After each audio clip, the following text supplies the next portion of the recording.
So, ఈ వీడియోలో ఒక యానిమేషన్ ఎలా చేయాలో, ఒక లైన్ యానిమేషన్ ఎలా చేయాలో చూద్దాం. సో, ఫస్ట్ పెన్ టూల్ గురించి చూద్దాం. సో, ఫస్ట్ పెన్ టూల్‌తో ఒక షేప్ మనకు నచ్చిన షేప్‌ని డ్రా చేసుకుందాం. సో, డ్రా చేసుకున్న తర్వాత దీనికి ఒక ట్రిమ్ పాత్ యానిమేషన్, ఒక యానిమేషన్ ఈ లైన్‌కి ఒక యానిమేషన్ తెద్దాం. సో, దీనికి యానిమేషన్ ఇవ్వాలంటే సో, ఇది స్ట్రోక్‌లో ఉంది కాబట్టి ఇలా ఉంది. అదే ఫిల్‌లో ఉంటే మనకి టోటల్‌గా మొత్తం ఫిల్ అయితది ఇలా. సో, దీన్ని ఎప్పుడైనా పెన్ టూల్ యూజ్ చేసేటప్పుడు అవుట్‌లైనే కావాలనుకుంటే అది స్ట్రోక్‌లో పెట్టుకొని ఫిల్‌ని ఆఫ్ చేసుకోవాలి.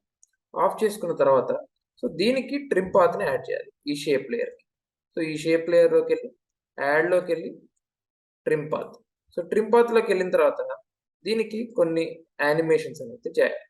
సో, ఎండ్ లైన్‌ని ఒక మధ్యలోకి సెంటర్ చేసి స్టార్టింగ్‌ని కొంచెం సెంటర్ చేసేసి so, next shape layer. Shape లేయర్‌లోకెళ్ళి ఇందులో స్ట్రోక్. స్ట్రోక్‌లోకెళ్ళిన తర్వాత ఇందులోకెళ్ళి మనం ఇందులో స్టార్ట్ లెంత్ అనేది తగ్గించాలి.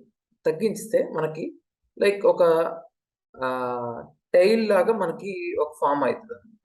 సో, ఇప్పుడు దీన్ని ఆఫ్‌సెట్ పాత్ చేస్తే యానిమేషన్ అనేది పర్ఫెక్ట్ వస్తది.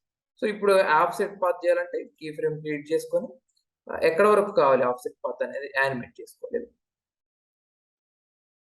సో, దీన్ని ఫిట్ కొట్టేస్తే మనకి ఫిట్ అయిద్ది స్క్రీన్. సో, ఇప్పుడు ఇది చూస్తే మనకి యానిమేషన్ ఆటోమేటిక్‌గా ఇలా యానిమేట్ అయింది. ఇంకా స్పీడ్‌గా కావాలంటే ఈ కీ ఫ్రేమ్ ముందుకు జరుపుకోవాలి.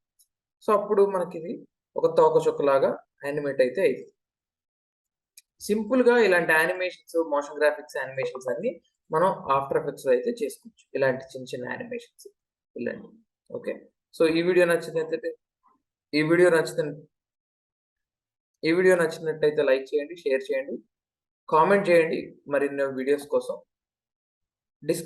ఆఫ్టర్ ఎఫెక్ట్స్ నేర్చుకోవాలంటే డిస్క్రిప్షన్‌లో ఉన్న నంబర్‌కైతే కాల్ చేయండి.